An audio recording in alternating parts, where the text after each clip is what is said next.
佳佳，佳佳，说了吧。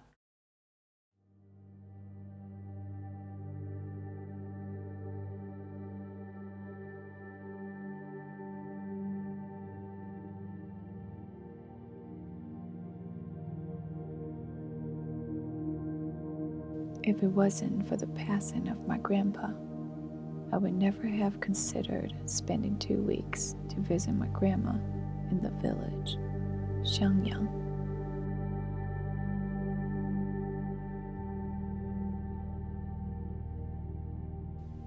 My grandma is 85 and she lives alone. She is reluctant to stay at home and spends most of her time outside the house. As an energetic old lady, she walks a lot.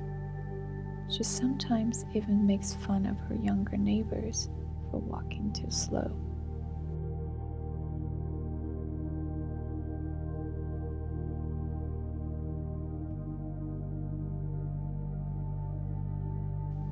Like most of the northern Chinese, she loves noodles. She can eat noodles for 3 meals a day, and she eats a lot, even more than I do.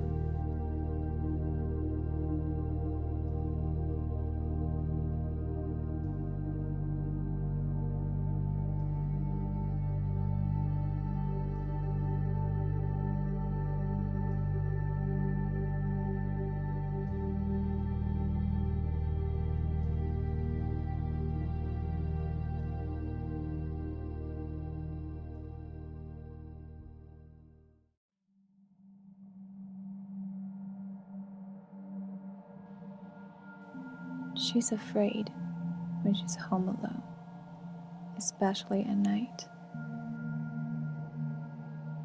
Not long after Grandpa died, she claimed she heard people talking outside her window in the middle of the night.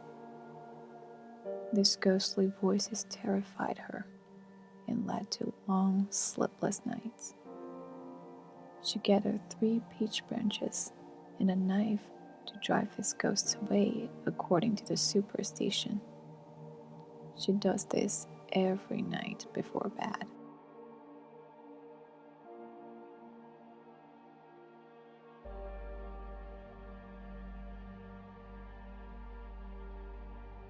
Grandma was raised in a very patriarchal society. She believes males are more valuable than females, and she raised her 2 sons with the expectation that they would take care of her in old age. To these days, she refuses to leave any of her 3 daughters.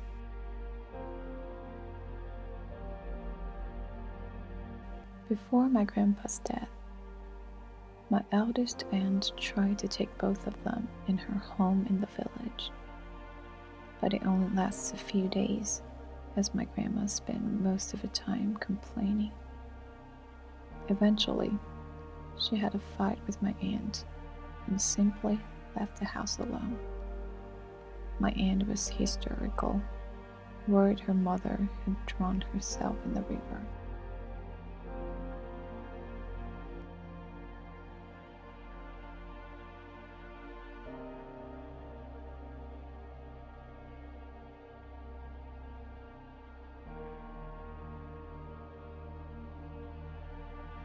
In China, eldest son is regarded as the father, especially when the father is gone. My eldest uncle had been taking care of both of my grandparents in the village until Grandpa's death. He believes that he has fulfilled his obligation and tries to pass that responsibility of taking care of Grandma to his younger brother.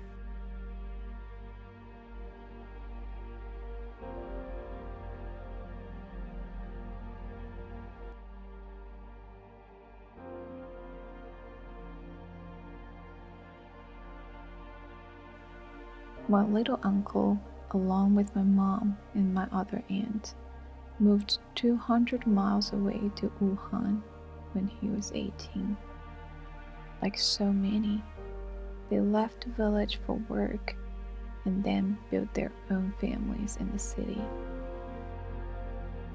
They tried to bring Grandma to the city after Grandpa passed away. After a short time, though, Grandma asked to be sent back. Once, while taking a walk around the neighborhood, my grandma sat down on the curb and cried. As the saying goes, fallen leaves return to the roots. One should revert to one's origin when getting old.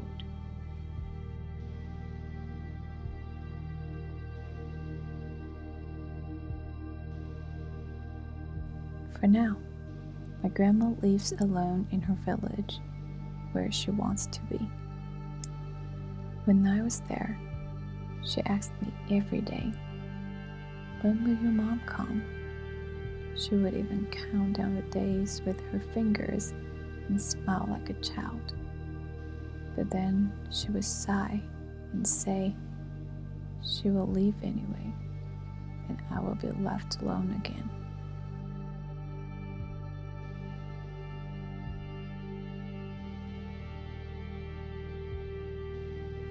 Grandma was right. Last New Year's festival, my mom and aunt came to visit her for a few days, but a snowstorm approached, so they headed back after only one day.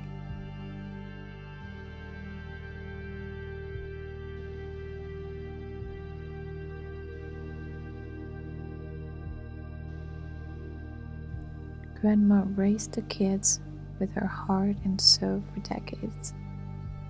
She could not imagine she would be alone now. For this, there is grave.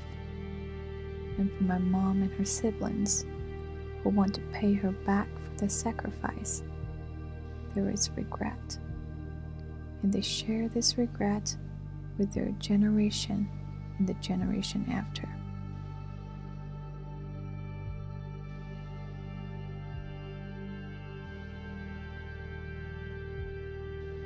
I am glad that I spent the days with my grandma, and I wish I had that time with Grandpa too.